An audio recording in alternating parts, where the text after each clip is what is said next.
Welcome back from Amsterdam. Can you hear me? Welcome back to RiverCity-Media. And the fact that we are live after much struggle and much, I can't even explain what all happened the last few minutes. But we are here now, and we lost Tom. So let's golly bum. Let's figure out what all is on. We are live and we are on.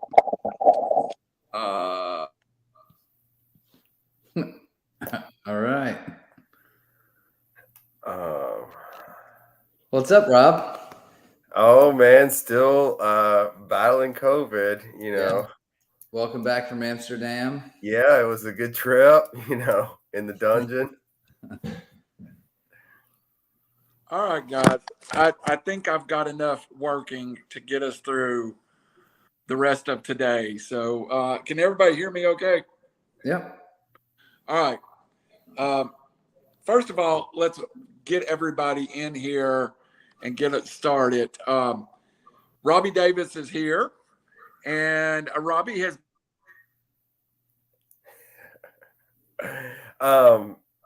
Yeah, I don't know what you're asking there, but yeah, I'm doing great. Thanks for asking. How are you, Brandon?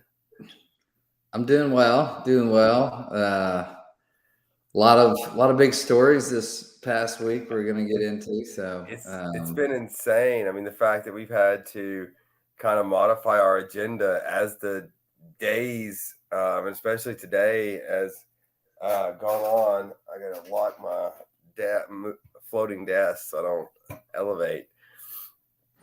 There he is. And Tom, look at this. My AirPods didn't want to work. I couldn't hear anybody. Well, you haven't missed anything. As a matter of fact, what you have missed consists of a cluster. So I can imagine. Right now, I need to send myself the agenda. But Tom, go ahead and welcome yourself in. We've had Robbie and Dane in the last second. Well, another fun week, guys. A lot of craziness going on in the world of sports. What do you think? Yeah, hey, I'm intrigued by the inside of your house. I've only seen the speakeasy. Well, we're getting about we just got some pretty bad storms. I'm surprised I even have power. So, and then the speakeasy was about 102 degrees. I didn't want to sweat all over the screen, so I moved it into my office. You can pull a Levitar and just sweat everywhere. No, I didn't think that would be a good look. It's bad enough already. Yeah, you should have seen the weather in Amsterdam last week. Oh, I hear it was smoggy. Yeah. All right, guys. I'm ready to go. I think I've got everything. I'll have to take a break here just in a minute to make sure we can keep everything supported. Thank you for Jonathan Danger Cole for getting us on from iLogic Media. I am running through Google Chrome, which is a little strange for me right now. It is not a normal setup. So if I jump in and out or things happened, don't think anything of it. Just understand that we're running about half power right now. You're really showing your age. I bet you still use Microsoft Word, don't you? I am running through a few examples of patience today. One of them I've learned with my show. Are you still on Word Perfect? No, but we do. DOS. Yeah, DOS Word.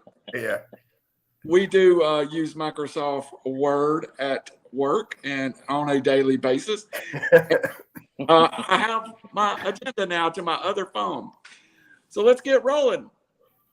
The first thing we want to talk about, well, there's been much debate. Of course, this is Randall here for Reckless Speculation. Welcome and enjoy the show. These guys have been yeomen as they've waited, and we have now finally got on the air. I didn't even get to put my lucky sweater on. But one of the things we want to talk about today was a NFL. Roger will be here in a minute. We got some other stuff, but let's start with Deshaun Watson.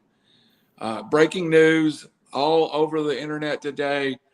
Robbie, the NFL appealed, I guess, the independent counselor's recommendation, and now the NFL wants a year-long suspension for Deshaun Watson.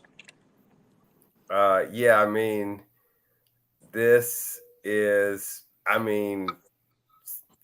pretty much par for the course. What the NFL wants, the NFL gets. I don't really know why the players agreed to this, but I guess they need more money than the billionaire owners need. But there's just in all due respect to the federal judge, she's very credentialed, but in her position, it's just, hey, do your job, but it doesn't matter because if the NFL doesn't like it, they can just appeal it, and then it goes to Goodell or his designee, which is just going to do what he wants to do anyways. And so this is all just kind of makeshift justice. With that being said, I agree with the NFL that this penalty was light. And so this is a big picture problem for the players, small picture right thing for the NFL to get the punishment that I think is justly deserved. But it's just kind of comical how it's getting to this point of this is what needs to happen. And it's all been agreed upon by the Players Association and the NFL. But I think justice is ultimately going to get served, but the NFL gets what the NFL wants. Yeah, I agree in this point too, man. It is, I think the feedback from not only the public, which typically the NFL can shun away with another headline story, but that combated with, I think, the owners chirping in their ear. We talked about this on our thread, that this $230 million contract and what that structure does for the NFL. I think the owners are like, we have to like blow this up and be like, this is a martyr. Why you do not sign a guaranteed contract that big? Because you never know what can happen. So I think that's part of the reason as well going into this. But I'm anxious to see how people react and what the actual outcome is going to be. I think it's going to be a year. We talked about that. Could be 12 games, but they were looking for indefinite suspension. So, I think a year is still on the lighter side personally. But we'll see what comes down. For me, it's the NFL has to get it right. And if you look at the biggest growing fan base in the NFL, it's women. And if the NFL comes out and says, this guy has 24, alleged victims, and agrees that the punishment is only 6 games with no fine, I don't think that's sending a very good message out there to the women fans. Before the show, I was watching a piece ESPN did, and they spoke to a lot of women of Cleveland, and it's somewhat biased. There was a lot of them on there that said their Cleveland Browns are going to, cheer them on no matter what. And then there was others that said they were lifelong season ticket holders and said, they will not support the team. They were going to donate their tickets. And so it's interesting to see. The fact that they did appeal it doesn't surprise me. I think with a lot of the backlash they've gotten, it told Roger Goodell that, hey, you know what, we have to set a precedent so something like this doesn't happen again. So my belief was 8 games originally, but looking more into it, and like we talked about on the text thread this afternoon, the owners they've got an issue with the Haslams, and they took the power of ownership kind of out of their hands by guaranteeing that contract. And there's a part of me that thinks that they want to make them pay for it. So minimum 12. I'm leaning towards full season, just so they can kind of set the precedent. So players are on high notice that this will not be tolerated anymore. So a full season. I know my dad won't like it, but that's all right. You know what? The NFL's got to do it right. They're they're the king of the king right now, and if they're not out there, supporting women and their big fan base, then it's going to be a big problem for them. Well, and not to limit it just to money, but you got to look at this. The Texans settled with all 30 women already, right? Deshaun Watson personally has settled, I think, for 24 out of 30 or something like that. The owners of these other teams are saying, Haslam's, you just wrote a check for $230 million to him. We don't care what it cost you. You settle these lawsuits, and let's put this all behind us. And this is kind of the message. Get these things settled, and because we don't want depositions.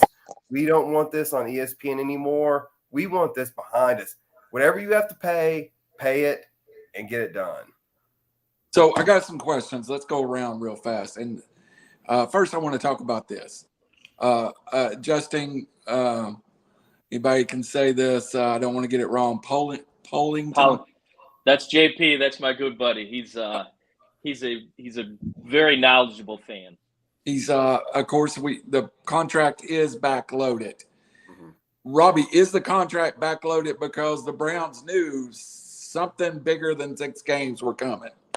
Oh, absolutely. They need to pay a quarterback for this year. But don't get it twisted. This is fully guaranteed.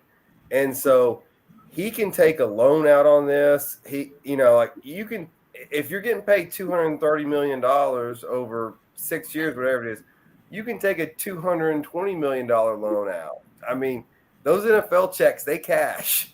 And so whatever money he has to get, he can get. It's backloaded just for salary cap and protect the team to have to sign another QB and stuff like that and stay under the cap. Right. And it, as the years go on, it will probably be restructured and, tossed around with sign-on bonuses and all that other stuff. But I mean, the real big loser in this, I think, is the Browns, as usual.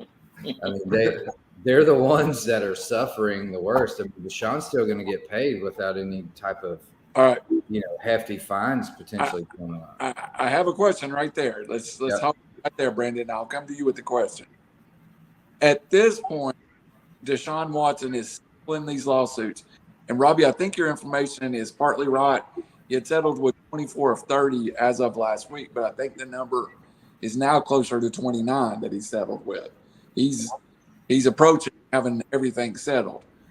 Is part of this the reason the NFL's mad, Shane, or the NFL's upset, is they basically hid money from the victims, and they are victims. I don't care what anybody says. They are victims in this situation. They basically backloaded his contract so he doesn't have as much funds as he does today or tomorrow or next year. I don't think that was intentional on the depositions coming up. I think it was more advantageous for the Browns, and like Robbie said, with their salary cap issues and trying to get through this mess. Yeah, he can't hide behind a bankruptcy. A trustee will not allow it with $200 million. He's going to be on the hook for this money. $200 million he is owed be considered by the court in the settlements. Uh-huh. All right. That's where I was kind of going with that question. Shane, sorry, I guess I should have thrown it to a lawyer a little bit too. But the next question I'm going to hit with Tom. You said your dad's a Brown fan. How does he feel as a fan? Because I know as a Falcons fan, I feel like we dodged a bullet. He doesn't like the situation, but he's a fan. I don't think that'll sway him from, changing his allegiance. But, I mean, if you ask him off the record, he wasn't very fond of them bringing Watson in, and we've had discussions about Baker Mayfield and, maybe giving up on him. But ultimately, he's going to be rooting for him, whether he likes the decision or not. But, I mean, I think that's the sentiment with a lot of Browns fans, and And I think the same could be said here in Detroit if that situation was here. I mean, you have a culture of losing for so many years, and you get an opportunity to get a world-class, talented quarterback. People are going to turn a blind eye. Unfortunately, I probably would do the same. And Pops is as much as he doesn't like it, he's going to be rooting him on every Sunday. Hey, Randall, correction. I'm a Brown fan. Tom's dad is a Browns fan. I just wanted to make sure that we're all aware of that. Look, we're just shocked. I don't want to be confused with a Browns fan. No offense, Tom's dad. Oh, none. Cleveland. He's a Buckeye fan too. A Cleveland Guardians fan. Shane, I cut you off earlier. I want you to finish that thought, and then we'll come to Mr. Shecky Raj over here to get him to sum us up, and then we'll move on. No, I pretty much got the gist out. I mean, that's true. Like, what Robbie said. I mean, he's on the hook for that money, but I don't think the deal was structured in a way for them to try and help him hide that money on the back end. It was more for their advancements in salary cap. I believe, Tom, Mr. Terry Sloan just commented and said he is a Browns backer for life. I believe he may hit home for you a little bit there, but Mr. Rod Chappelle, I noticed you missed most of the conversation. Throw your 2 cents in, and then we'll move on. I want everybody to go around. Start with Raj. Raj, I want you to finish up. If you're Roger Goodell, what does this suspension look like? I actually missed most of the conversation. I mean, I'm sure there were parallels, like you talked about, to the ridiculous amount of games and Calvin Ridley, et cetera, et cetera. Are we discussing? I don't want to give my opinion because I wasn't here. I know the appeal's going on, and if it's a bad look, and now the pressure's on. So I would think more would be added to at least a year, but then the NFLPA will come back and blah, blah, blah. Lost inside of this is probably going to be the women who are likely abused by the man, but I guess we shall see. All right, Tom, go to you next. What he said about the NFLPA, this thing's going to drag out very long. I don't see it being settled anytime soon. The NFL, in my opinion, is going to throw a full year suspension. The NFL is going to, or the PA is going to appeal. So he might be playing until this thing gets heard, and he might get a few games in, and then the suspension takes into effect. But at first glance, the NFL is going to say we want a full season, and then they'll go from there. Robbie, it jarred in my head as your final comments. Zeke Elliott fought a suspension a few years ago, played in the first 8 games, ended up losing the last 8 games. Yep. So what will happen is the NFL will make their ruling. Let's say it's a year. The NFLPAs will file a federal lawsuit in a Browns-friendly court. The federal judge will probably rule an injunction, so he will be allowed to play while it goes throughout its legal process. Ultimately, though, the league will win, as they always do, because this is a collectively bargained agreement signed off by both parties. So if it's 16 games or 17 games, that 17 games will be served, or whatever the punishment is, it will be served at some point.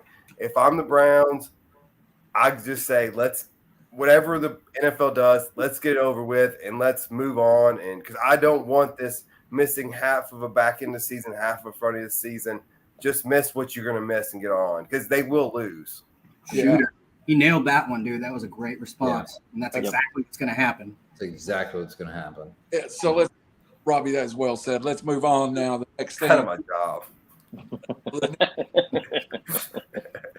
I'm wearing a golf shirt, by the way, and the initials are BC, so that was for you, Brandon. We lost a couple of greats in the world of sports. The only thing I could think to introduce this segment is I want to read from his personal bio about his career. 11-time NBA champion, 5-time NBA MVP, 12-time All-Star, 1-time All-Star MVP, 3-time All-Star NBA first team, 8-time All NBA second team. Thank you, Wilt Chamberlain. NBA All Defensive Team, 1969, 4-time rebounding champion. NBA Lifetime Achievement Award, 35th anniversary, 25th anniversary, 50th anniversary, and the 75th anniversary All NBA team. Retired number 6 for the Boston Celtics. Oh, 2-time NBA champion. The most outstanding player in the tournament in 1955. The UPI College Player of the Year in 56. The Helms Award winner for Player of the Year in 55 and 56. 2-time consensus All-American, 55, 56. WAC Player of the Year, or WCC, West Coast Athletic Conference, 1956. 3 times Player of the Year, or All WAC Conference. Number 6 is retired by the San Francisco Dons. Presidential Medal of Freedom winner, 2011. 2-time NBA champion as a coach. Guys, 2-time NBA champion as a coach. He is the ring collector. 21,000. I'll say that again. 21,620 rebounds. 22.5 rebounds per game. 15.1 points per game. We lost truly who I think may be the GOAT. We talk about Jordan, we talk about LeBron, but nobody did more in the championship finals than Mr. Bill Russell. He precedes all of us by a little bit in time, but we all have memories and what we've heard other people said. Robbie, what was your first thought when you heard we had lost Bill Russell? Yeah, I mean, what more can you say than what you just said? I mean, the greatest winner in team sports, and beat a whole heck of a lot of good Lakers teams in that era. Went to San Francisco, won 2 titles there at a, nowhere school at the time. I mean, now, I mean, it's just a remarkable career, great activist, even till the day he died, on the forefront of the NBA. As the NBA changed, he was always relevant. It does get left off on some of the GOAT conversations, and maybe it's justified, maybe it's not. I mean, he was a great team player, and his teams won, and that's what you want. But yeah, just a true icon of the game of basketball in those days. And then really, if you're looking at a Mount Rushmore of importance of athletes, you got Jackie Robinson, Bill Russell, Arthur Ashe, Muhammad Ali. Bill Russell's, I mean, that's I think I named 5 instead of 4, but that's a very, very powerful place to be. Rod, you're always very knowledgeable when it comes to this. And I heard it compared to today. Bill Russell was socially relevant in the 50s, the 60s, the 70s, the 80s, the 90s. And we talked about he was on the All-NBA team 25 and 75. But as a man and a social activist, he was on the All-Human Race 25th anniversary team and the 75th anniversary team also. That is part of the legacy. Oh, I think it's bigger than the basketball legacy for sure. He was sort of the first citizen or athlete rather, that was viewed as a regular citizen. I shouldn't say normal. Up until that time, any African-American athlete was viewed differently. It was his passion. He marched with Martin Luther King. He was big in the Cleveland Summit, which was in support of Muhammad Ali. One of his most notorious was the Celtics had an exhibition game in Kentucky, and teammates were not allowed to be served at a coffee shop. And he led a boycott. It was the first time a professional event had ever been boycotted. Extreme passion, all the way down, as you said, to the NFLPA and Colin Kaepernick, which social injustice was his passion in life. And if it existed, he would help fight it. We talked about him being a head coach. He was the first black head coach in any major sport. He was a player coach. Just an amazing human being. He was influential in Boston desegregating their schools, which in turn, God knows how many cities that had an effect upon. We talked about his basketball. People don't realize often that, he only averaged 15, 16 a game, but he was the first team player. He was a guy unlike Wilt. Even I'm a Laker fan and love Wilt and Kareem. And, he knew all 5 positions on the court. Magic said he was his inspiration for a lot of years. The Lakers won the 1980 World Championship over Philly because Magic played all 5 positions as a rookie. That's what Wilt did. He knew all 5 positions. He wanted to make his teammates better. He gave up the ball. He was probably the best defensive player all time. And finally, my favorite stat that I read was that in 21 deciding games in his life, meaning NCAA tournament, game 7s in the NBA, and 1 game 5, an Olympic gold medal game, and I think there was something else. But in those 21 games, Bill Russell went 21-0. That's incredible. Wow. Jane, I want to ask you something, and Tom, we'll let you have the finishing spot on Bill Russell. The greatest rebounder maybe of our generation is Dennis Rodman, that averaged about 14 rebounds a game. Mm-hmm. Now we're talking about a man averaging 25 rebounds a game. Rebounding is work. This guy was tireless. Bill Russell was tireless on the court in his effort to rebound. He was, for sure. Not to mention just, the amount of blocks he had per game too. I mean, I don't know what the exact stat is, but I mean, he was just relentless under the goal in the paint. He kind of like Robbie touched on, I think he kind of forged Mount Rushmore, especially in the NBA. And he's definitely one of the leading faces. His name does get swept under the rug when there's GOAT talk. But that's all relative and speculative on how you want to judge who the greatest is. But in his time, he's definitely top of the list. I mean, he was a student of the game, continued to be a student of the game. He was a mentor. A lot of people looked up to him as a person, as a human being, as a coach. Just an all-around perfect example of a human being, of what we all strive to be. So, it's a sad day. Eventually Father Time is undefeated and gets all of us. So, RIP to co-GOAT potentially. All right, Tom, give us some final words on Bill Russell. I think 2 words that come to mind with Bill Russell is humble and fearless. He wasn't flashy by any stretch of the imagination. He just went out and did his job. 11 titles in 14 seasons. That I don't think that'll ever be repeated ever again.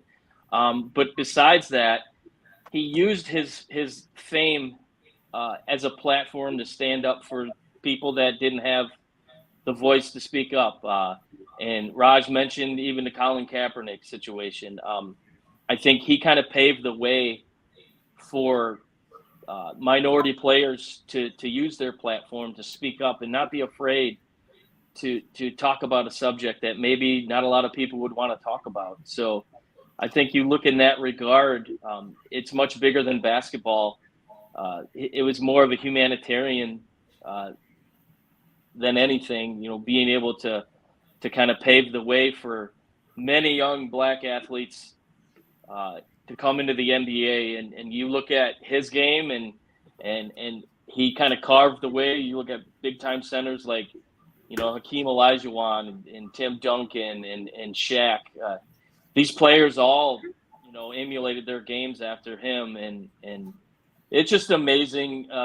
Like they said, an amazing human being and ambassador for the NBA and just an ambassador for the human race. And I think a lot of players could take a lesson just for the way he handled himself both on and off the court. Definitely a legend lost, that's for sure. Well put, everyone. And the thing, when we started this segment, I was like, how much are we going to know? How much are a bunch of 30-year-old and 150-year-old is going to know about Bill Russell and 140-something-year-old? I was giving you credit for being in your 30s still, but it was amazing when the change started and we started discussing it, how much we did know about Bill Russell. He transcends time. And unfortunately, we weren't done. Last night, late, we've got the word of someone I respect. I've called sports for 30 years, and I will tell you, the hardest thing I ever did was call a baseball game by myself. It's almost impossible. It is mind-numbing. It is long. It is winded, and you are talking to everyone. Only a few made it seem natural. And there's no other way to introduce this guy than this. The game right now is at the plate. High fly ball into right field. She is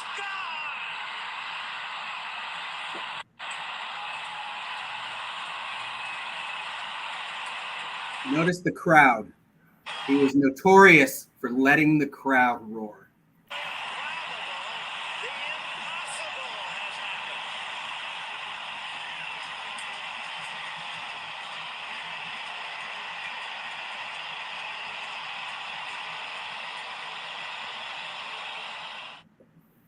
You said it, Rods. Too many times announcers do not want to let the crowd tell the story. We waited on you. The Dodgers are your favorite team. And I think nothing is more justified than you starting us off with your thoughts of Vince Scully. You may want to let me finish because I can go for a really long time. Go ahead. Yeah, you got all the time you want. Yeah.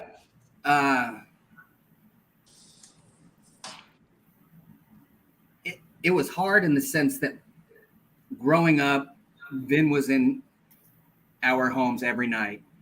I heard so many people say, he was like my grandfather, but I never met him. He, like, literally every night, and he had the same, it's time for Dodger baseball. He started every broadcast with, "Hi, everybody, and a very good, pleasant evening to you, wherever you may be." He literally, put this in perspective. He started with the Dodgers in 1955 or something like that, 56. Think about that. That's 70 years ago almost 7 decades with one team. In 56, he called Don Larson's perfect game. He called 2 other perfect games, including Sandy Koufax in 65, the best player he said he's ever seen. It was against the Cubs, too. Yeah, right? Indeed. Like a lot of perfect games and no-hitters are.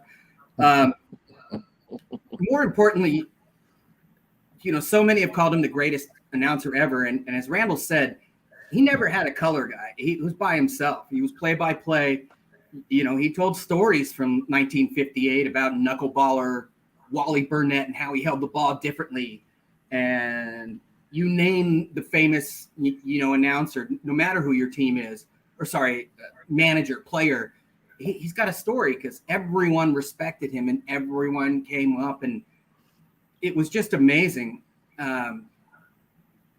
He called, as we know, not only that, but a very important thing, I wasn't even born yet, was for the Atlanta Braves. And that was 1974 when Hank Aaron broke the home run record. And one of the things he said is, after he talked about how amazing it was and how his parents and all sorts of people met him, was that a black man in Georgia, which in 1974, Georgia was very different than today, and et cetera, is getting a standing ovation. I know as much, I guess it's all relative, but he basically said, as he's getting an ovation in the deep South or in Georgia, the South, and just noted that this was a big moment for not only baseball, but, for America, for history, for the world. He called Buckner's play, for people that weren't alive. And if you like a team, just go back and watch the 1986 Mets in Game 6 and Bill Buckner for the Red Sox, which was poor guy, was almost killed, but a ball went through his legs that would have ended the game. And at first base, a grounder. And, he said, little roller behind the bag. It gets through Buckner. It gets through Buckner. And, the Mets won. Those are statistics. Like I said, for me, it was just that, every night he was a constant. He always waved at us. I never met him, but the closest I got was I was after the dugout club because we were getting pretty wasted after a Dodger game years ago. It was like 2 hours later when we left the stadium, and we were walking out and we were just shooting the crap crossing the parking lot, and Vin Scully almost ran over us in his ivory Cadillac. He loved Cadillacs. And we were so tanked. We were excited. Vin Scully almost ran over us. Woohoo! And he smiled at us because he knew it was our bad. We just didn't look left in the inner lap of Dodger Stadium parking. It was like an honor to almost be hit by Vin Scully. But yeah, again, without him, he helped put West Coast baseball on the map when the Brooklyn Dodgers left. Always an amazingly open individual who held no biases from day one, growing up in New York. He was Dodger baseball. We say win for Vin. Like I said, it's rare that I get flustered, obviously, because I like to talk, obviously. But like Kobe Bryant, Vin was like Chick Hearn, who Randall would know, probably no one else here would.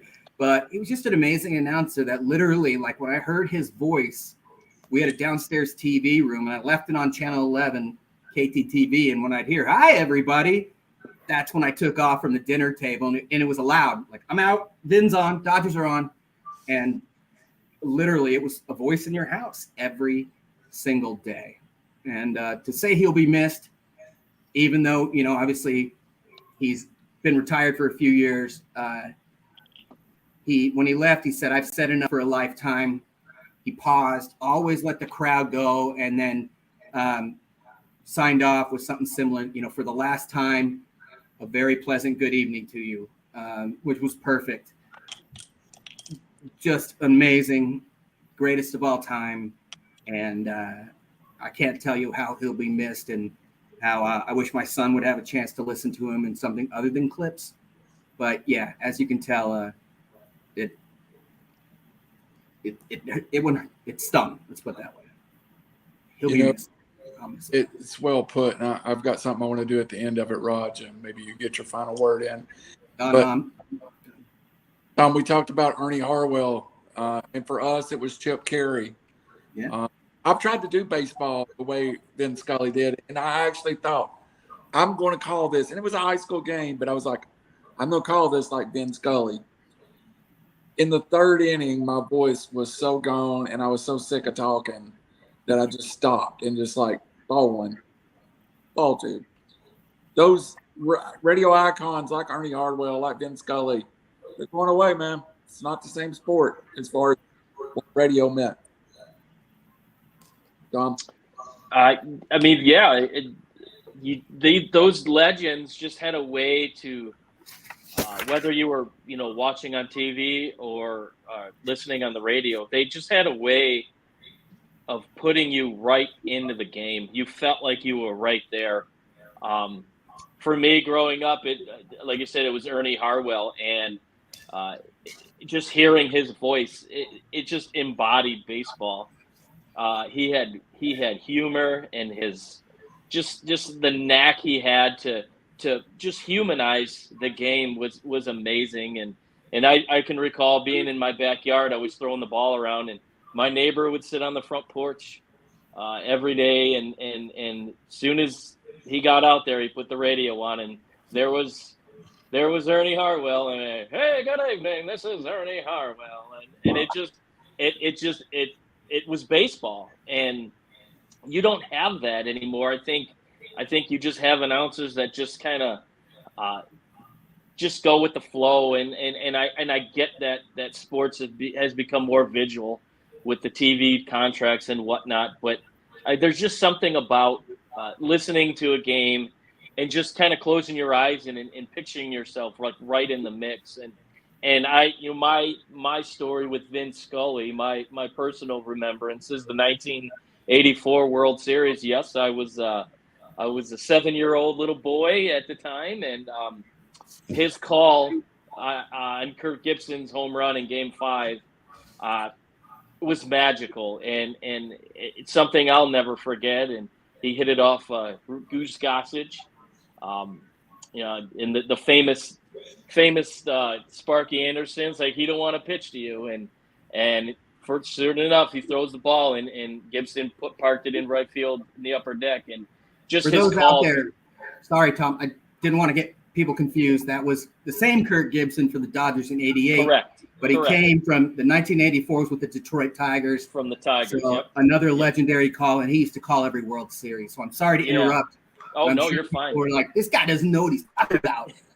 This guy knows too much. So I'm sorry to interrupt, but please continue. Well, thank you, Raj. That's no problem. Yeah, he would call. He worked for NBC Sports in the off season. So, Ernie Harwell made some, national appearances as well. So, but yeah, that call for me will always be kind of like cemented in my memory, just of, early childhood memories, and a voice that you'll never forget, along with Ernie Harwell, and it just, it's sad that there aren't any more announcers really that make you feel the game is just so special, and so it's definitely a big loss.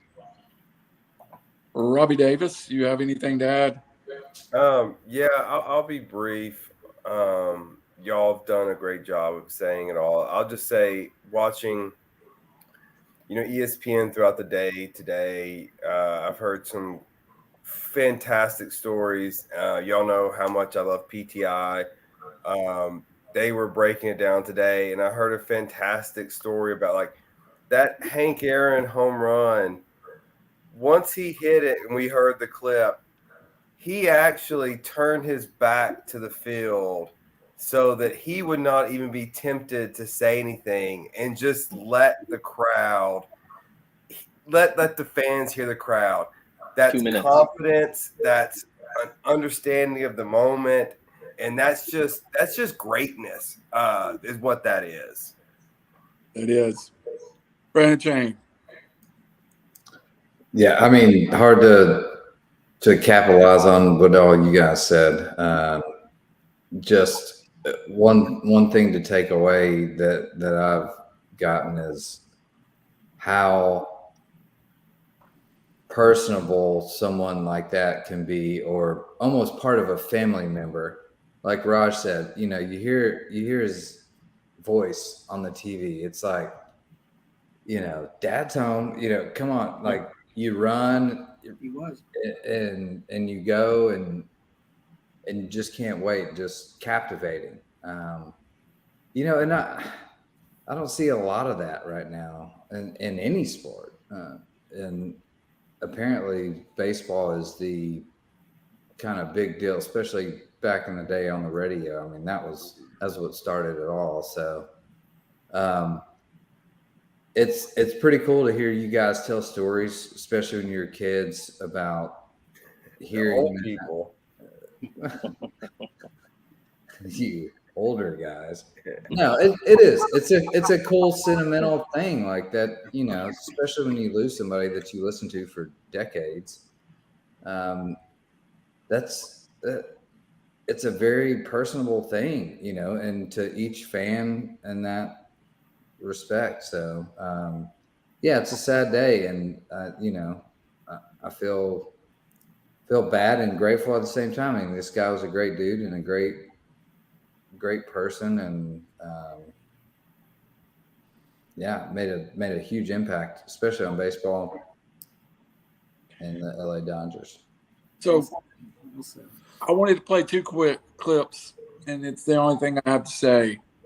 And so you've talked about it, everybody's talked about it, but I want to play it just 2 minutes, and everybody just kind of fade away. Just remember, i.e. Rod, shut up. I've heard them all. They still make me talk and cry. Up in the corner. Turn my back. Don't turn. I got like Vin. Got it. One thing to say, and if you look up in the corner, it's his face. I wanted to put it across the screen. I just can't make it work. We had some technical problems, but this, I was 8, and I remember it like it was yesterday. Jane was talking about memories. This was the most important thing to ever happen in my life, and I got a copy of, and didn't call it on TV, but I got a copy of this on a cassette, and I'll listen to it, I bet you 10,000 times. And it's my favorite call of any baseball game ever. You used to have a Walkman or? Fastball is a high drive into deep left center field. Butler goes back to the fence. It is gone.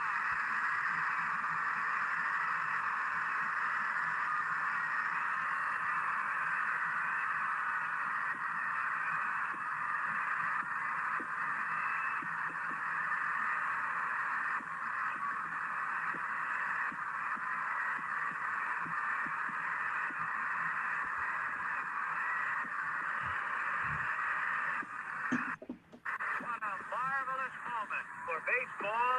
What a marvelous moment for Atlanta and the state of Georgia. What a marvelous moment for the country and the world.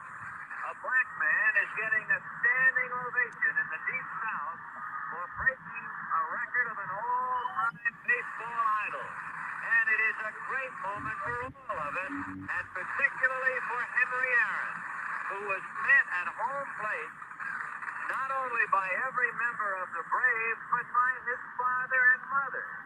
He threw his arms around his father, and as he left the home plate area, his mother came running across the grass, threw her arms around his neck, kissed him for all she was worth. He made you feel like you were right there. He visualized the moment. He painted the picture, and you felt like you were right there watching it unfold. He's a storyteller.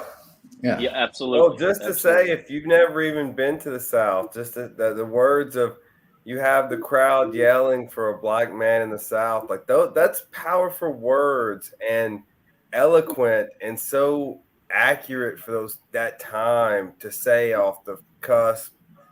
Just brilliant. That was Vin.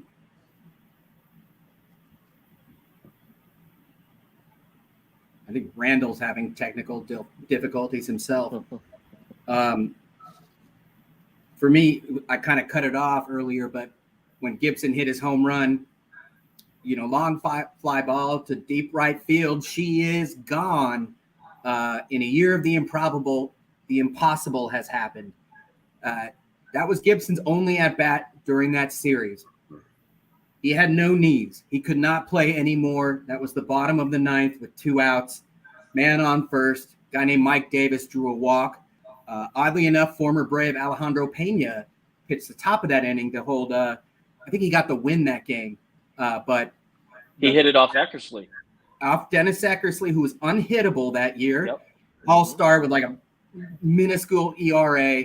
The A's with McGuire and Canseco were unbeatable, massive favorites, and the ragtag Dodgers without their best player, who was another veteran, that Detroit and he amicably parted ways, if memory serves, because Gibson was old at that point, and it just made sense, and it was a magical moment, made more magical by Vin, and he again let the crowd roar for a few minutes after that happened. And to this day, if I hear it, my wife says I don't have a heart at all, and I don't really get emotional much. But yeah, with Vin, I mean, I'll never forget that call. But it also brings up a great point. You know, in this day and age, if there's, you know, the Dodgers have Joe Davis now, who's a great young broadcaster, but TBS, Fox, the major networks pay him millions that they have deals with MLB. So we don't get him every game. And and for people that are younger that may be listening, Scully's heyday was when baseball was the number one sport in America. Like, it's not what it is now. Now, even if you have a great announcer in baseball, it's not what it was then. You know, it would be like moments like and not necessarily comparing John Madden to Scully, but it'd be like Madden right now, like just a great football announcer on top of like the best you have. Well, and there's only like 3 major networks back then too. Yeah. So now there's so many. Yeah, and the radio is huge too. Then, you know. I listened to Vin 162 nights for 40 years of my life. To finish it up, radio was king.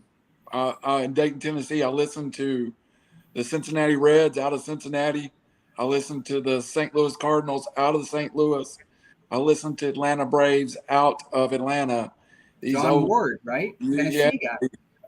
Hold huge AM stations that were 1,000 watts that would start bouncing around. You can still go.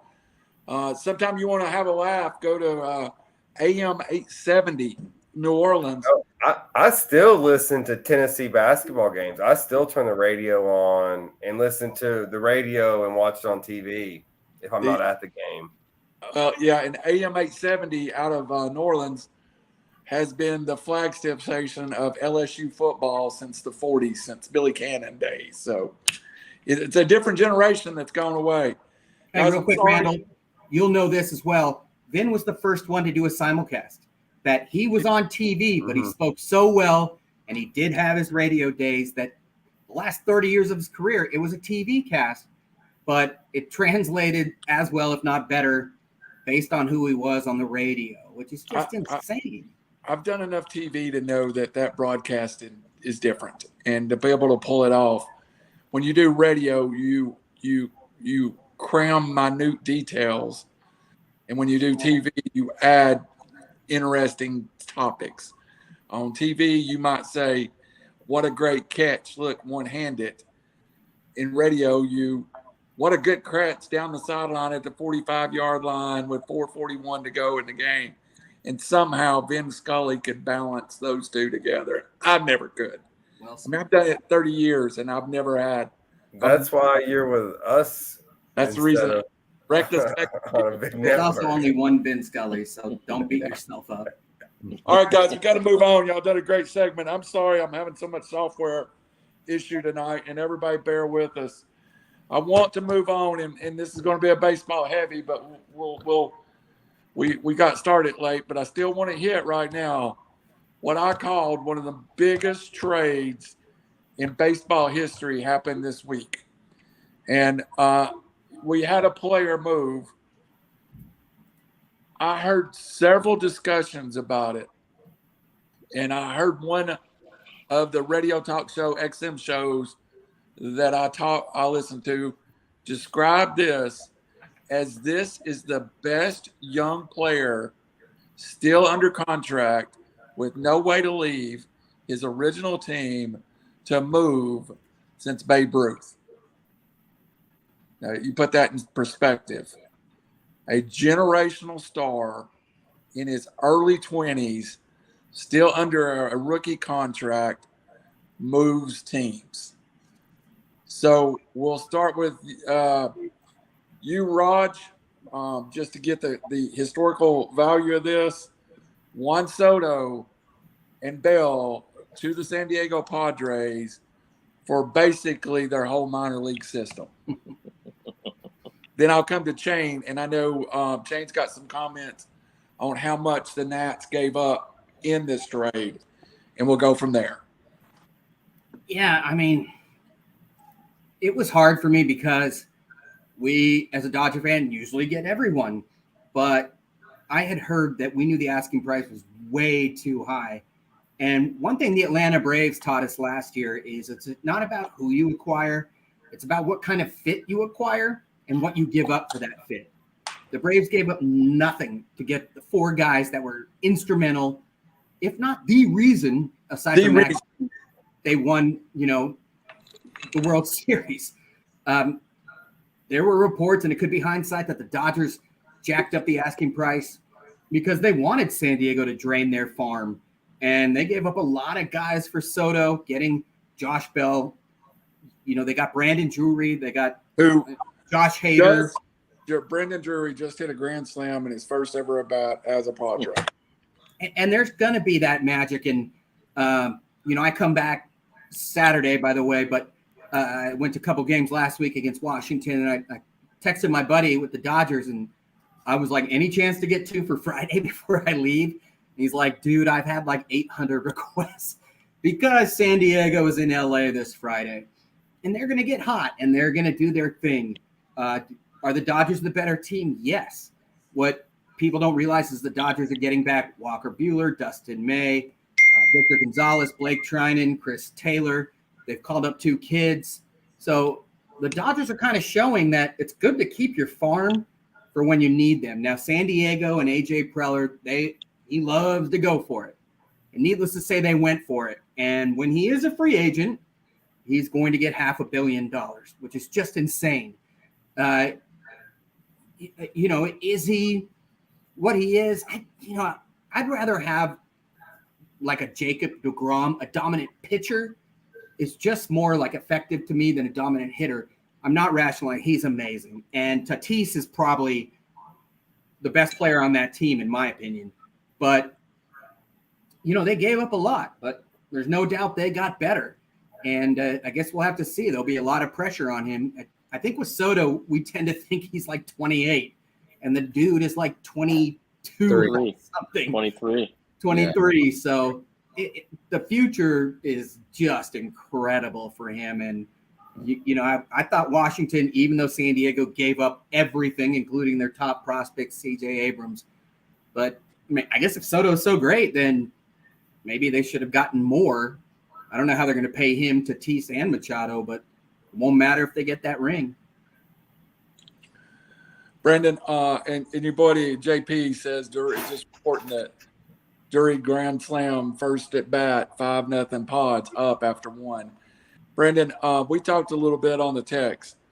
3 top 100 players, and then they threw in their 6th prospect to get Drury. So they basically traded 5 of 6 prospect. Go ahead. No, I mean they're selling out their farm league apparently right now. So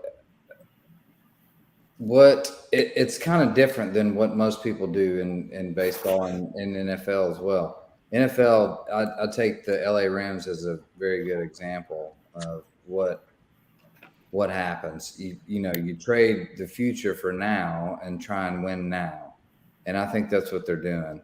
Yeah. Prospects are the good ones, I guess, are harder to come by, but I mean, you get prospects come in daily almost that can play in the farm league. So, and you never know. Soto was a prospect.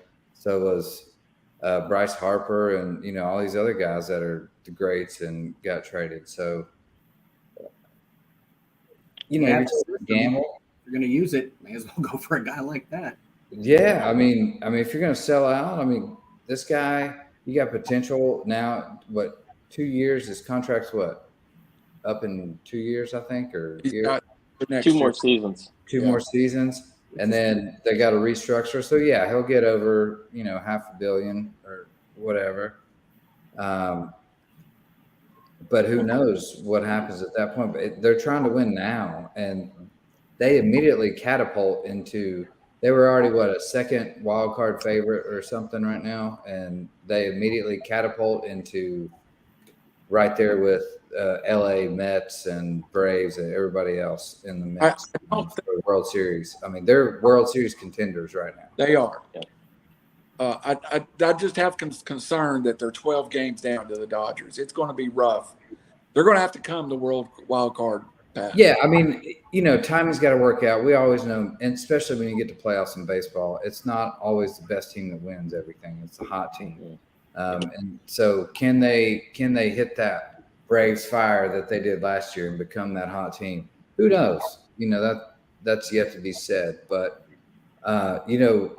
it's not for lack of trying. I mean, they're going for it, and why not? I mean, what's been working for them lately? Nothing. And if you can win a championship now, win a World Series, within the next year or two, it was all worth it, and especially in all the fans' eyes.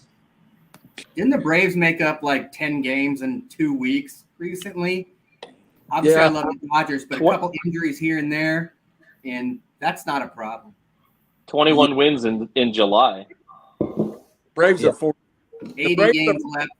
San Diego has a chance, no doubt, to win the division. Braves are 14 the last 2 months. I mean, I'm not one for guarantees, but they're almost guaranteed a playoff team right now, and then we'll see what they do in the playoffs. The playoffs are probably almost set. Everybody keeps gassing over this $450 million he turned down. The Braves just gave $220 million to a 22-year-old third baseman to buy him out. It's not ridiculous that he might get $600 million in 2 years from now. It's not unreal. It's market relative, and it's the same thing that's going on in our economy with everything else right now. Like, once people are willing to pay for a certain thing, that sets a new bar, and that's the new standard, and that's what you pay, and then that's your baseline, and that's where you structure your professional or high-end players. I mean, that's just how it happens, and that's, I think, what you're seeing. Each year, the market and the bar continues to grow. And another brilliant – I'm sorry. No. I said I'm sorry. I was just going to say another brilliant move by Anthopoulos, getting a budding superstar who's going to be a top 3, 4, 5 player in the game. It sounds weird to say this, but for $20 million a year, when Scherzer's getting 40 at his age, Austin Riley is a bona fide superstar. And to lock him up for 10 years now is brilliant. He's kind of Freeman-esque, that it's not as much, well, despite recently, about the money. He wants to live in Atlanta. He wants to be the Braves, leader and be there for as long as he can. And Robbie, that's the question I had for you going around. Is there 2 different baseballs that we see happening now? That you have the teams like the Padres, the Mets, the Dodgers that will go all in and say, okay, we'll spend $500 million today to win, versus a team like the Braves that's got 6 players under the age of 27, under $200 million, and they're like, we'll buy you out early. Here it goes, but we're going to lock you down. So the Braves are doing it kind of economically, where the other guys are not. So just a quick funny story. I just got a text, and this was going on to what I was going to talk about in this situation. I'm like, Randall, you lived in San Diego. You probably lived in there when the Padres were good. I lived in San Diego when the Padres were terrible. And I'm like, who in the heck are these Padres, and where is this money coming from? And because they were last place almost every year I lived there. For 5 years, they were always in last place. Funny enough, my wife just texted me, and she said, just got to the Padres Stadium. They were going to the box office, and it sold out. She's like, "What's happening?" I mean, yeah, it's a whole new deal. You could go get general admissions to, like, it was a damn Lookouts games. $1 outfield seats when I was in college. We went there because the beers were cheaper than the bar, and we got to make fun of Tony Gwynn, even though he was amazing. We just called him ho-hos, and we would that was our Raj, you live there also. Yeah, so the Padres. I'm just like, who are these people with this money and where they're coming from? But to answer your question, there's your big spenders, and there's your money ballers still, right? And so Tampa. that's kind of the two. And then there's your in between, your as Minnesota. much as the A's or money balls like that, you have like the Reds and the Pirates who are just never good. Like the farm system's not great either. I'm glad the Twins are in first place. That's our Lookouts farm system that's coming to show. Good Bruxton, Sano, all those guys are really doing well. But yeah, it's the haves and have-nots. Then you got your money ball fraction. The Braves have kind of done a little bit of both, which is why they won last year and are a contender again this year.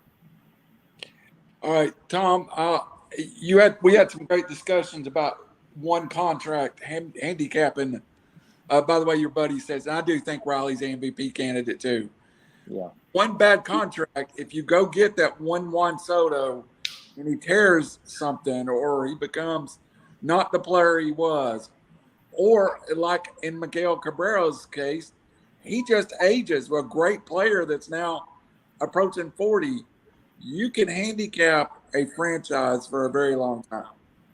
Well, no, I think statistically, teams that mortgage their future on now, it doesn't work. I think it worked in the Rams case last year.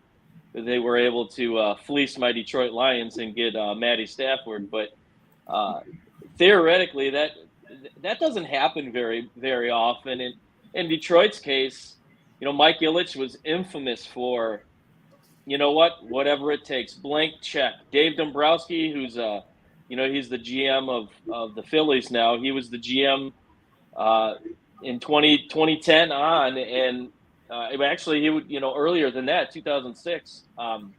But they didn't care, whatever it took. Well, he did it with the Red Wings when the Red Wings were the team of the 90s in hockey, and whatever it took. And I think in the situation with Detroit, they mortgaged everything on winning it all in 2012, 2013.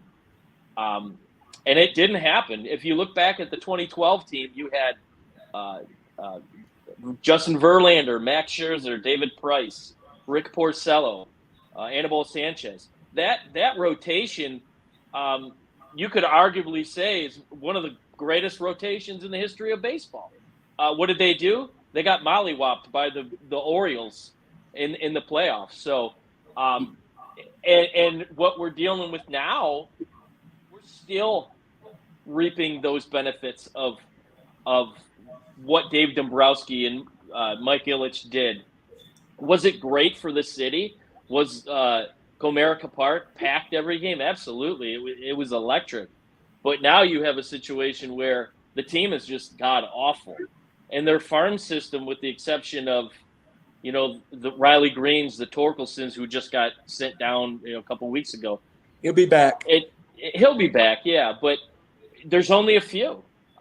So they're only just now starting to rebuild that farm system. And a lot of their abilities to do that is because of an inflated contract. Miguel Cabrera making $35 million a year. He's 39 years old. 4 home runs this year. He's a shell of himself. So when you have a player that has that big of a chunk of a contract, now you have an owner in Mike Ilitch's son, Chris, who has no desire to spend any money other than selling pizzas. So they've been able to kind of ride the wave, we'll say, and not spend on free agents.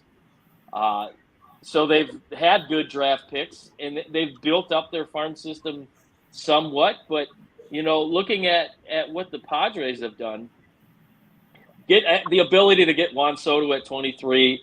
I think I saw a stat. He's like number 6 all time in OPS at his age. It's incredible.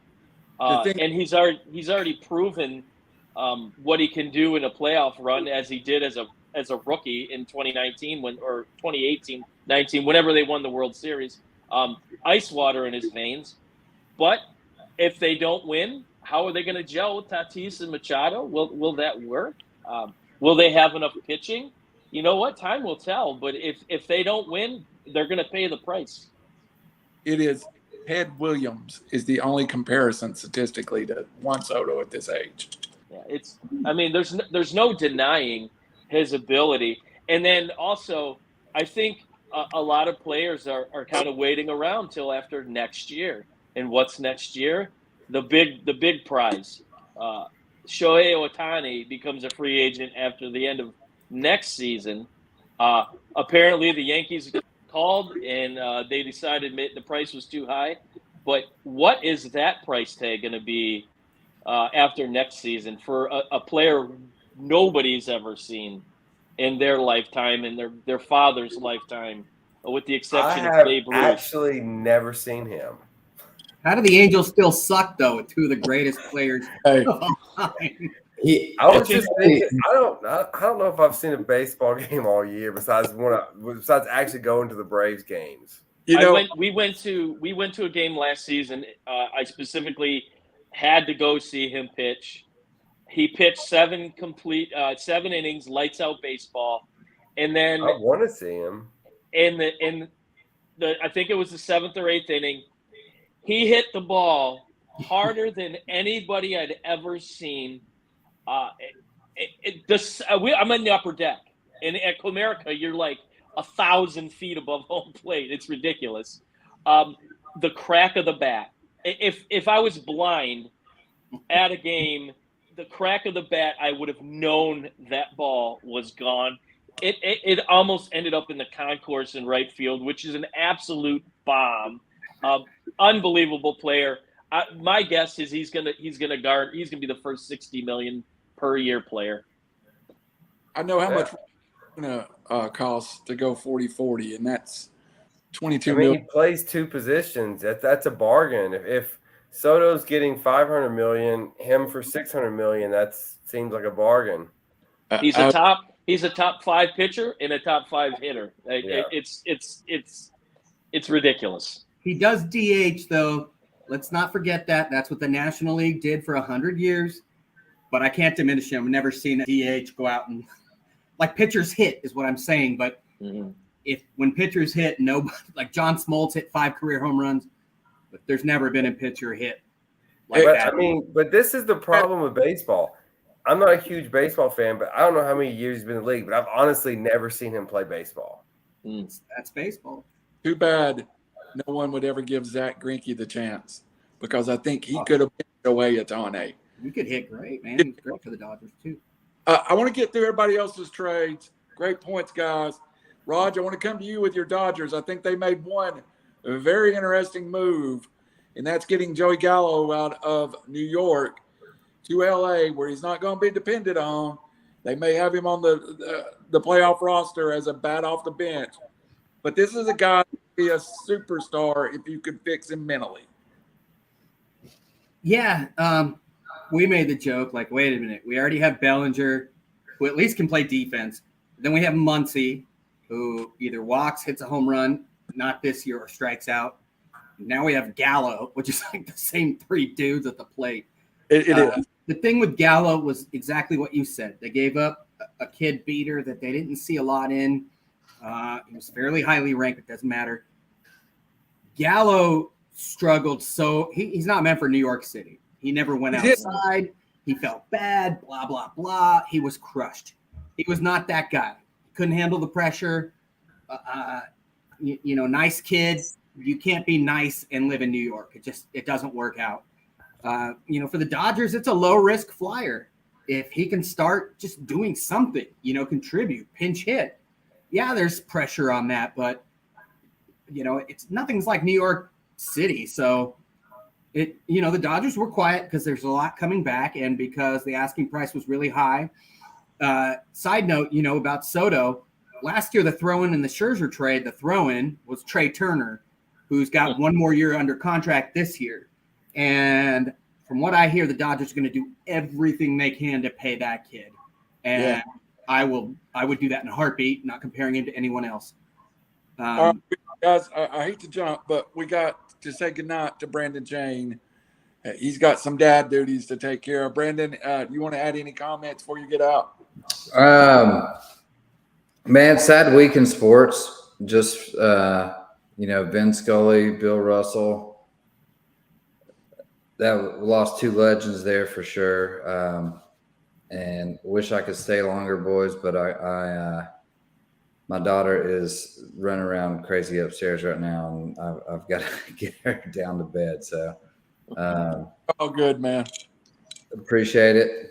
Got a boys, bed. out. Well, hey, before you go, November the 13th, Denver plays at Titans and Colorado plays the Vols in Bridgestone. So it is a double event. little Get your weekend. tickets. All right, November 13th. Yeah, Thanks for sharing that with the world instead of We're texting going each the other. football game, then the basketball game. Sounds good. I'm in. All right. Show those Colorados what it's like to party. All right, boys. I Good gotta night. run. See ya. All right, finishing up baseball real fast. Two more questions. Robbie, we've hinted at it. We've said it. The Braves did little. They go out and get a decent pitcher. They get a decent, maybe bat off the bench. Not a lot, but did the Braves last year set in a example that made a lot of people spend a lot of money this year? Yeah, I mean they went for the trade deadline and it worked out for them. I don't know what they gave up, but yeah, that was their recipe, and it worked out for them even with injuries. The Padres are spending a lot. They are. I don't know if the Braves were this far behind as the Padres are, but yeah, it seems to be a lot of Yankees, Dodgers kind of maneuvering, maybe without the Yankees Dodgers money. So, but that's my baseball knowledge. All right, and close us out on trade deadline. Who else should we notice that had a good trade deadline? The Phillies was able to get Brandon Marsh from the Angels.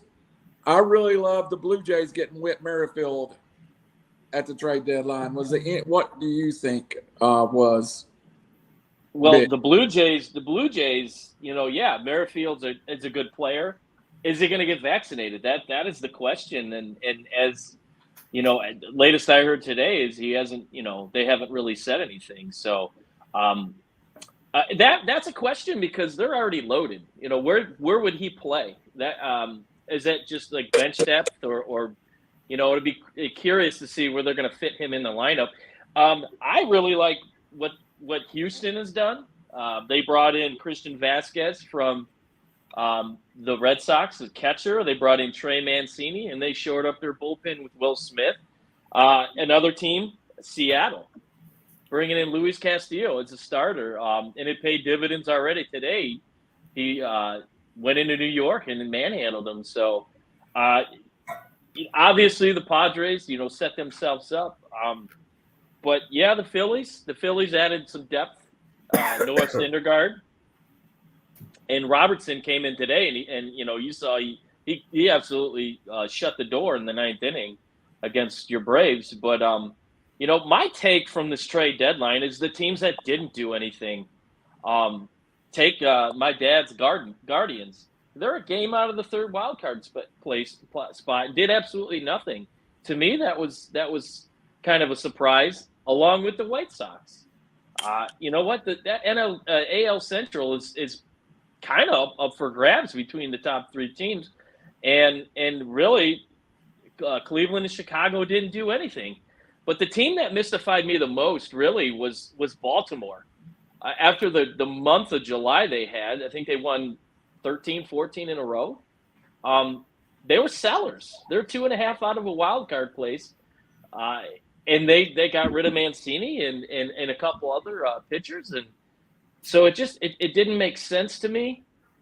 Maybe they're taking the Braves playbook, or maybe they feel like if it's not broke, don't fix it. So to me, my take of the trade deadline is the the teams that didn't do anything. And of course, if I have to talk about my Tigers, the worst GM in baseball, Al Avila, made 2 absolutely meaningless deals. Got rid of Robbie Grossman, who is, he might do well for the Braves in a different situation. And a team favorite, Michael Fulmer, switched clubhouses, went over to the Twins. What does that say to me? It tells me that he'll probably be relieved of his duties. And I think every single Tiger fan in the city of Detroit is hoping that happens, because he has had every opportunity in the world to make this team better, and he just doesn't do it. So their lackluster of moves that they made tells me that his future with the Tigers hopefully will be coming to an end. So I agree with most of your takes. Matter of fact, 100%. Raj, before we move on, Terry Sloan, 12 Guardian rookies made their debuts this year. Hey, we got your dad coming through now all of a sudden. yeah. Right? So we can see his chats. That's great. Yes. I think Cleveland's young. I think Cleveland strangely is following the Braves 2017 path. Just letting it build. I don't know. I expected them to. I really expect them to make a move. I thought they would at least get one bat somewhere in that lineup. Yeah. Raj, any last comments on trade deadline? And hey, guys, this is the most baseball talk we've done in a long time. Shane probably had a nervous breakdown, to tell you the truth. I even gave him questions so he'd be prepped. I mean, for any sports fan, especially baseball fan, it's going to get interesting. We, the Dodgers' rivals always San Francisco. We loathe San Francisco. San Diego's like a little brother. The Dodgers are a team, just like Tennessee and Peyton Manning, where everyone else in the SEC thought that they were their rival.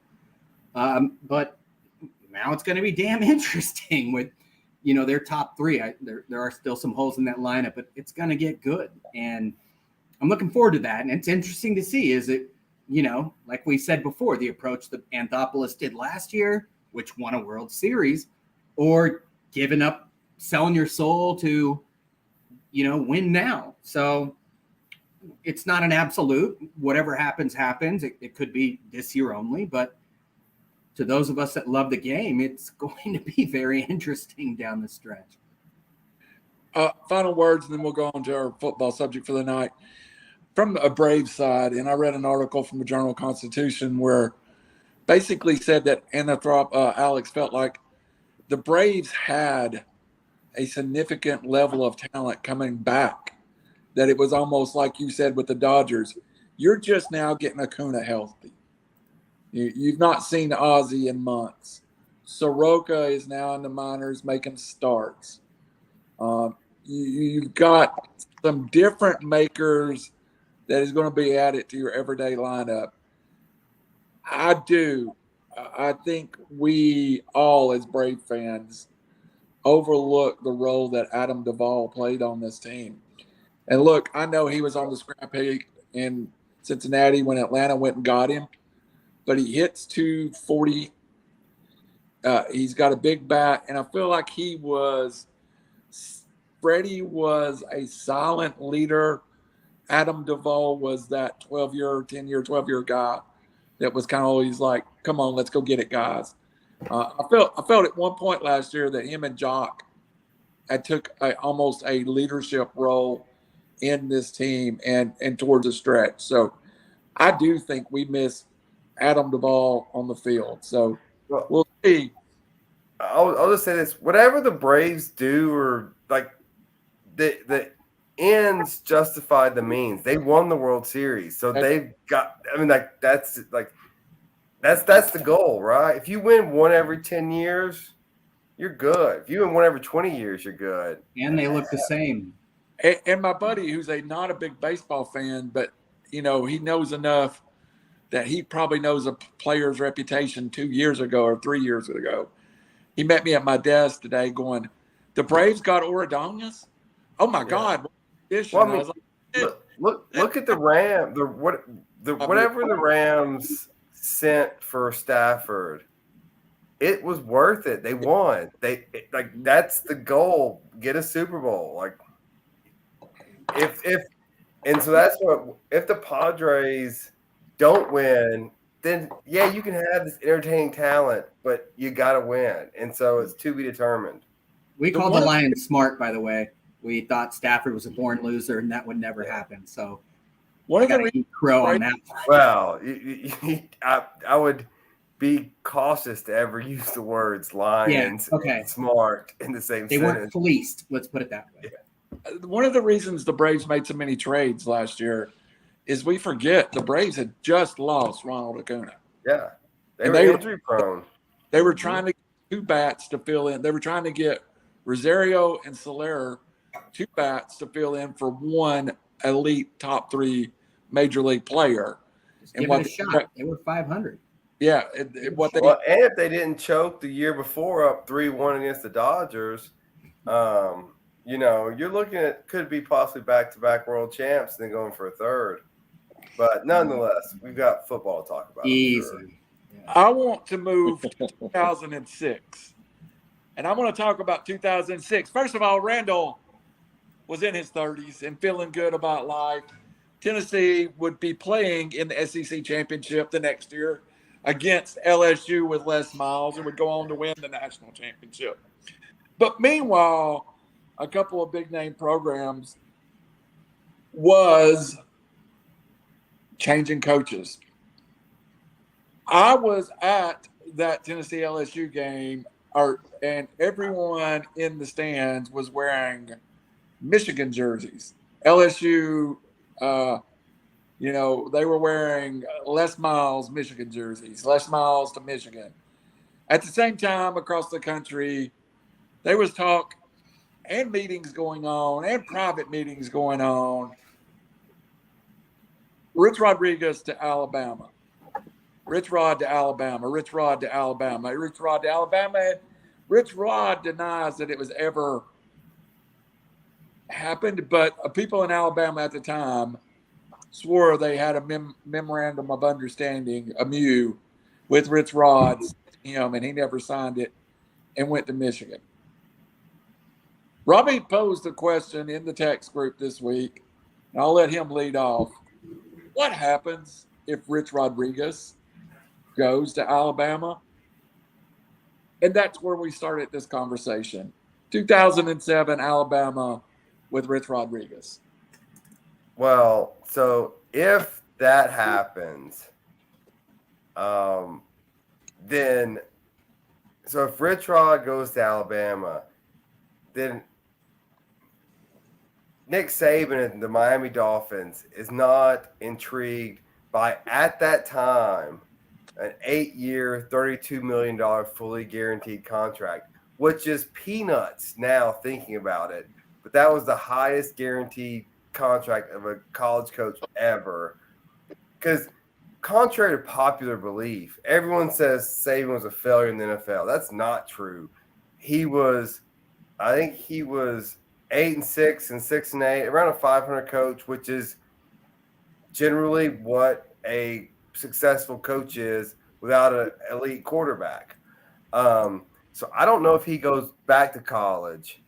And then so that puts the dominoes. Does Rich Rod succeed at Alabama? Does he get Tebow? Does Percy Harvin go? By the way, side note, speaking of Tebow and Harvin, if y'all don't follow Raj on Twitter, there was some little game going on. He picked a fantastic lineup, and I was trying to pick one that could beat him. I'm not sure I could have. So good job, Raj. It was one of those $5, $4, $3. You can choose 5 guys for each. Yeah, I was trying to pick one better, and I was like, I don't know if I can pick one out. But nonetheless, I digress. So while we're digressing, thank you. One of the reasons Saban was ready to leave Miami was the GM at the time had Monte Culpepper on him instead of Drew Brees. Yeah. The control factor is what biggest idiot. If he would have, he was right, and then once he saw he was right and he couldn't control it, he was like, "Peace out! Like this is not what I want to do." But Rich Rod, I don't know if he's as successful at Alabama because he hasn't been successful anywhere else he's been besides West Virginia. I think that was lightning in a bottle. Now, the more interesting thing is Les Miles to Michigan. I think that would have even been a more colossal failure than Rich Rod to Bama because he's a Michigan man, and as much as that's important to them for whatever reason, they would have held on to him longer. Same thing with Rich Rod. Les Miles had a successful – so he won a championship at LSU. I'm pretty confident you give any of us 10 years at LSU, we can win a championship. There's just that much talent there. Him going to Michigan, I think, would have been a disaster. Almost the same way, not necessarily Harbaugh's been because they made the playoff, but and I'll let Tom talk to this. Brady Hoke. Your standard at Michigan is not being in the club; it's being the best in the club. Michigan man. Well, Rich Rod, he never had a chance. He never was given a chance at Michigan because of that mantra of Michigan man. The alumnus are so hell bent on only bringing in Michigan men that it was a divided university when he was there. And fact of the matter, with what would have been his third year as a coach, Brady Hoke, as you mentioned, that team did really well. Tom, quick interruption. Let's say Urban Meyer wanted to come to Michigan. Would they hire him? No. What about Nick Saban? No. Only because he's 80, right? But I don't know. I'd take Saban anywhere. Like, that's tough. So go on, Tom. They might take Nick Saban for the simple fact that he was the coach at Michigan State for a short, cup of coffee. But for me, Rich Rod, like I said, he just wasn't given an opportunity. And I know JP is saying that, he set the university back 10 years. Maybe so. But, his best year, his best recruiting class, we'll say, was Brady Hoke's best season as a coach. And after that, they went downhill after that. And they brought in a Michigan man in Harbaugh in 2015. And I don't care what anybody says. If you don't beat Michigan State or Ohio State, it's not a successful season. And he's only beaten Ohio State once in his tenure. And would Les Miles have been, any different? It's hard to say. He fit the mold of the Michigan man. But if you're looking at, after Lloyd Carr, they had Gary Moeller for a short period of time. And these are all, Gary Moeller, I did. Do you like Harbaugh? That's the general reaction. I'm not a big fan, and I think anybody that knows me knows that I'm not a big fan of his because he came in with all these accolades and thought that he was going to turn the program around, and he really hasn't done it. He's and I think people will disagree with me. I don't think he's been as successful as that I think his salary suggests, but he goes and gets the top level recruits, but couldn't coach him up. And I think he, as of the last couple of years, he's done the right thing by bringing in the right coaches to coach up these kids. So this year will be a big test, but to answer your question, am I a fan of Jim Harbaugh? Absolutely not. He makes my skin crawl. So I have a question before we get any farther. I was at that SEC championship game, Tom, and Robbie may have been there. And they were Tennessee fans wearing Michigan jerseys because it was this big joke that LSU was leaving, that Miles was leaving LSU at the end of the SEC championship game. It was supposedly a done deal. Yep, I thought that here too. And they were going to play the SEC championship game. LSU ended up winning that game, and of course went on and winning a national title under Les Thank you, Miles. Notre Dame. Thanks, Notre Dame, for nothing. Was the people in Michigan as shocked as the SEC fan base that he didn't end up at Michigan?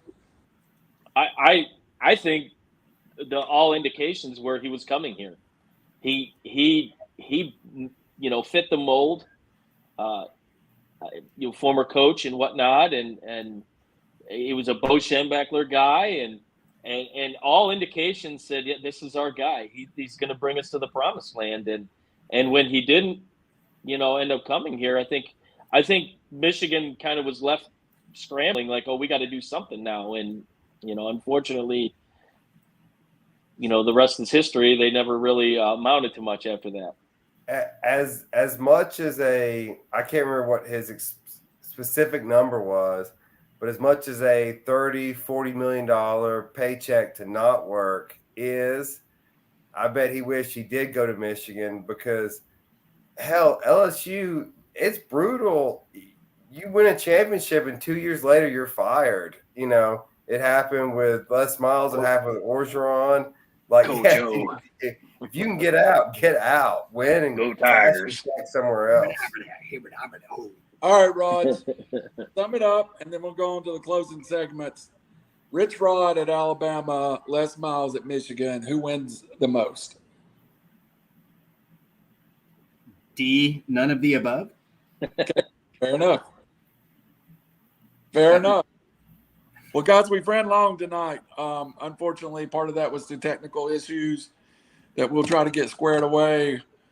I do want to thank everybody, and I know baseball talk isn't the most glamorous thing, but trade deadline is pretty much National Signing Day for baseball. So it's the best. Yes, it was a fun day, and I text out on the group, and I really thought the Braves were going to come out of trade deadline with Noah Syndergaard, because according to the Journal-Constitution, they've been on the phone with the Angels all day, and I was texting the group, well, according to the Journal-Constitution, the Braves have been on the phone with the Angels all day. And I'm just like waiting. And then Syndergaard goes. I don't even know who we traded for at the time, but I went, well, at least I wasn't wrong, because I saw the Braves and the Angels made a trade. So I was just happy. I was just happy at the time that I don't spend my $10.99 or $9.99 to have the Atlanta Journal-Constitution for no reason. At least I got one too. So, all right, guys. Well, this is the time Robbie loses his all money on NASCAR. So let's. Hey, whoa. I won last week. I think I'm going to have that, Justin. We'll start with you. Yeah, so Tom, I'm not sure what you're doing this weekend, but Brooklyn, Michigan is hosting the NASCAR race. Yep. And so this is how you break it down. The top four favorites, you got 2 Chevys and 2 Toyotas. So you got Chase Elliott in a Chevy, Kyle Busch in a Toyota, Larson in a Chevy, and Hamlin Toyota. So that's what you're looking at, and you're plus 600, plus 750. So if I'm spending my money, which I am, I'm going to take the best driver of the bunch. While I love Larson last year, he's not good in the new gen car, next gen, whatever they're calling it now. So I'm taking Denny Hamlin plus 7,500. So 75 to 7.5 to 1. Bet 100, win 750. That's what I'm going to take this weekend. Hopefully he does not get disqualified. He's got revenge on his mind. Playoff points are in the line. He's good at Michigan. And Tom, you should get there. How far is Brooklyn, Michigan from you? It's 45 minutes. Yeah, what else? 45 minutes to an hour. You have to do? You can't even get in the easy lounge, speakeasy right now. Get there this weekend. Well, it depends on the weather. The boating season in Michigan is very limited, so we got to take advantage when we can. It's three weekends and maybe a 4. All right, Tom, what do you got for Well, I'll start off by saying I know absolutely NASCAR. What you were just saying was pretty much Greek to me. But I'm going to take a stab at it this week here. I went back and I looked at the previous few races at Michigan, MIS it's called, and the best driver in the last few races has been Kevin Harvick. He's had he won in 2019, he won in 2020, finished 14th last year. So my brother is a huge Kevin Harvick fan. So I really dug in this week. My Bet Your Nuts last week was a complete failure. So I decided this week, you know what, I'm going to dig my heels in a little bit and try to pick something that might actually happen. So I'm going to bet not my bank account on Kevin Harvick, and the site I use, the sportsbook, had him at point plus 1,700 to win the I don't remember the name of the race, but he's sitting in Keepers Casino. Yeah, the Firekeepers. Yeah, that's in the Firekeepers is right there in I-94, not too far from Brooklyn. But so I got Kevin Harvick plus 1,700. He's currently sitting in 10th place in the NASCAR Cup playoff standings. So going by I'm starting to love you. I used to like you. I'm starting to love you now. All right, Rod. Well, thank you. Before we have to put Robbie in a cold shower, what do you got for us?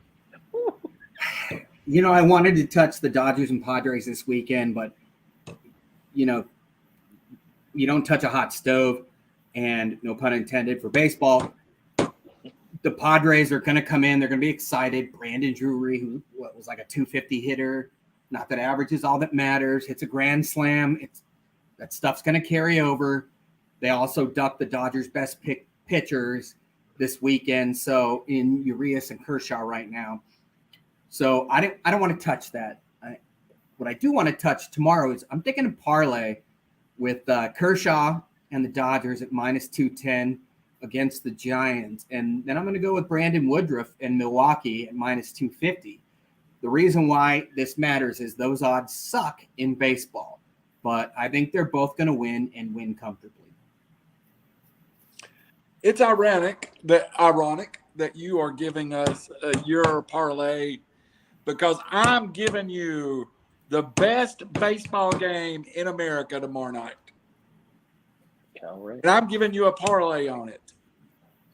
I'm going to give you a Braves money line, and Kyle Wright over in strikeouts, Carlos Carrasco over in strikeouts, 0 runs in the first inning, 5-line Braves over, or 5-run Braves atop. That brings you to about 1,100.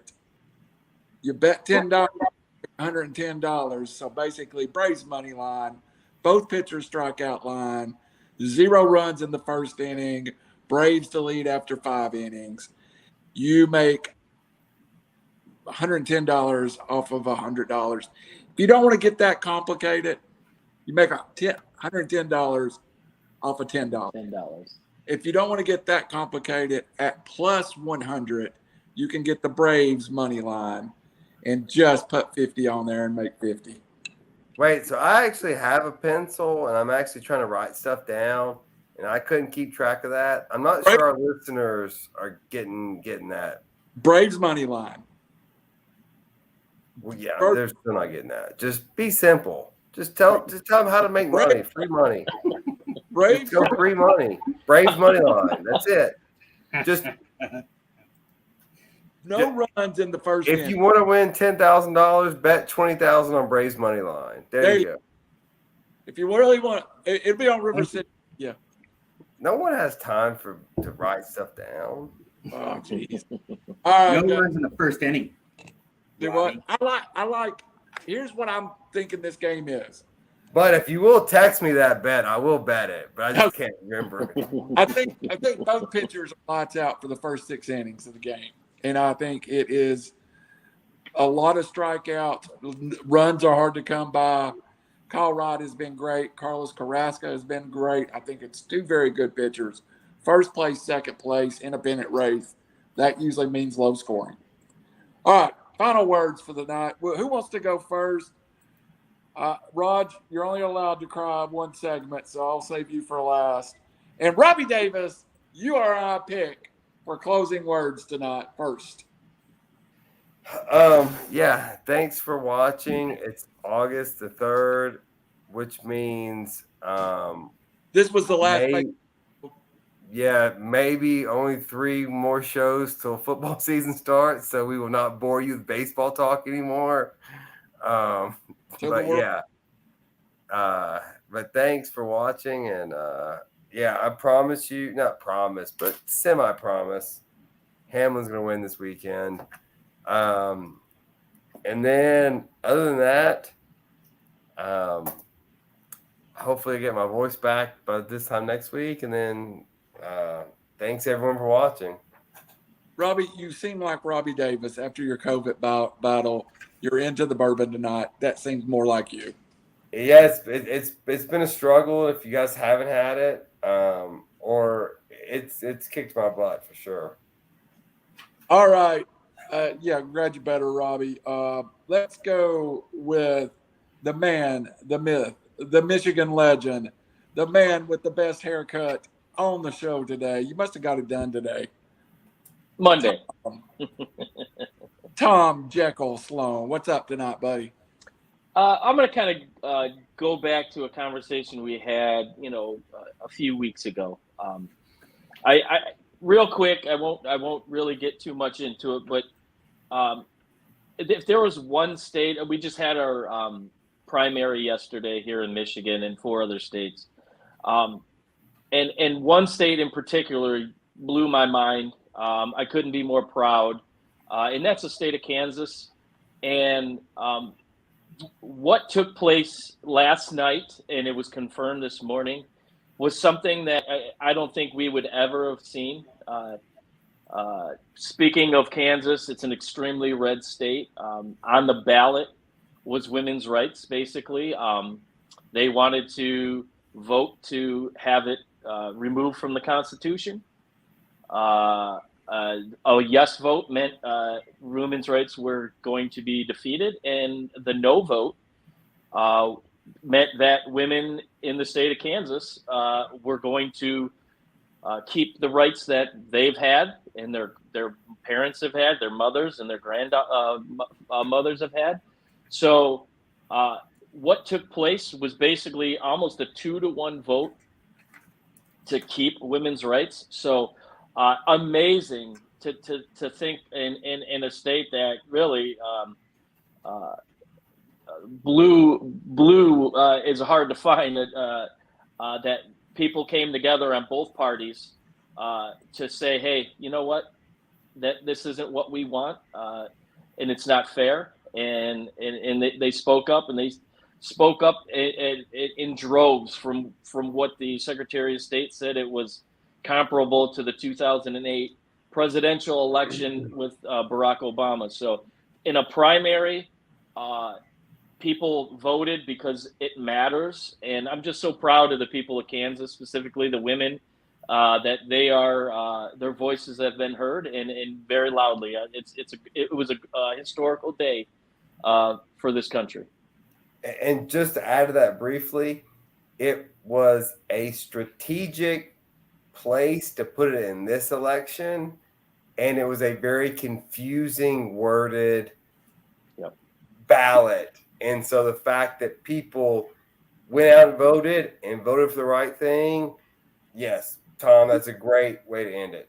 Yeah, I applaud you. Thank you. Raj made great statements, everyone. Raj Mehta. That was perfectly well said. And what I want to stress on that is that it's not about party lines. It's not about calling names or libs and conservatives, or, I'm sure there were countless Republican women that voted in terms of women's rights. So I just always urge the country to respect opinions and beliefs, not label and put others down and seek confirmation bias, especially when it comes to matters of humanity. Obviously, I just wanted to talk about sport in general. Juliana Hatfield, I think it was, said that baseball is more than a game. It's life played out on a field. And nothing was more representative than Jackie Robinson, who Vin Scully knew, and Hank Aaron in that home run call that, changed lives and on some level the world, and made Randall Cry like the best moments of his life. Just a highly inspirational, open-minded thought that made in seconds, and his cadence and his being Vin Scully and just speaking from the heart. There'll never be any other. And like I said, we all like sports, but to have someone that was in your home for 162 nights a year. I think I started listening to the Dodgers in 1980. Listening, yes.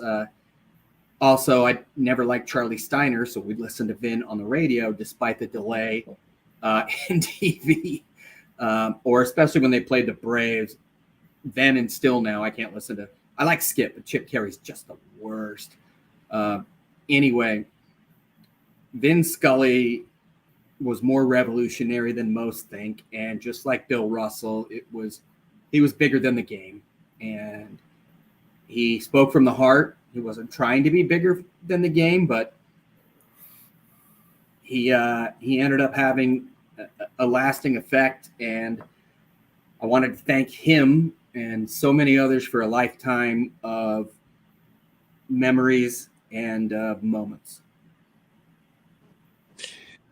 Well, I'm going to tell you, I thought I had a big announcement. You guys have just really put me in the spot, but I'm going to go ahead and make the announcement. In 31 years of high school sports, I've been on the radio. I signed a contract this week, or made a verbal contract, to call Sequatchie County football for the next 2 years. All right. Part of the contract, though, is not only will it be on the radio in the Valley, it will be streamed live on RiverCity-Media, the new home of Sequatchie County Indian football, with Randall Cunningham, Jeff Barger. We have our first broadcast on the 12th, Jamboree, which ironically, as many of you know, I attended Ray County High School. In 31 years of sports in this area, I have never called a sporting event that involved Ray County High School until the 12th. When here on RiverCity-Media, you can hear the Valley's Jamboree. And guys, it may not seem a lot to you, but to me, it is everything to have that here on RiverCity-Media. So, Robbie, go ahead. Oh, no, I was going to say congratulations on that. And then when does that start? And also, when's the name change going to happen? The what name change? Well, The Guardians. And The Sequatchie County Indians is in a district with the Bledsoe County Warriors, the Marion County Warriors, the South Pittsburgh Pirates. I think we're going to be the last bastion of Indians in the world. First off, our first Original. name is Sequatchie, is an Indian word too. So we should do a whole show on which name is more stupid or stupidest, whichever one of the words that is, between the Guardians or the Commanders. I don't know. I know the only name, I am 1/4 Native American, and the only one that really bothers me is Redskins. That one does bother me. I hate to admit it. That one really gets on my nerves. And we still have high schools. Well, they had the Washington football team, which was awesome. Yeah, Way well, better. in our area that still uses the Redskins as a nickname. I don't have a problem with Warriors and Indians and all that stuff, but I kind of do with the Redskins. I don't know. So Absolutely. But- Well, I'm just saying they should have kept the football team. WFT was cool. Yeah. what we will have next week on RiverCity-Media is the Ray County Golden Eagles, the Bledsoe County Warriors, the Sequatchie County Warriors, the Whitwell. I don't even know what Whitwell is anymore. They did change their names. And the Grundy County Yellow Jackets. And just join us. It's a big day for me. Just to have a live football game on RiverCity-Media of any kind means a lot to me. So I'm like Clarence from 8 Mile. I went to private school, so I don't know. I could never get the rights to Macaulay at any point in my life. Well, I didn't go to Macaulay. I'm not a dum-dum. I went to Baylor. Well, you went to Baylor.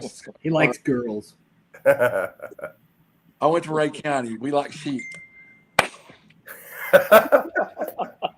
On that note, On that note, RiverCity-Media is out, and we'll be back soon, like next week.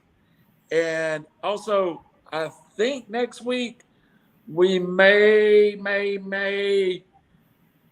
do a little fantasy football preview with strategies, not players, but strategies. Because Can Robbie, we get to football already? No, Robbie man. has a legendary one. So we'll talk later. All right.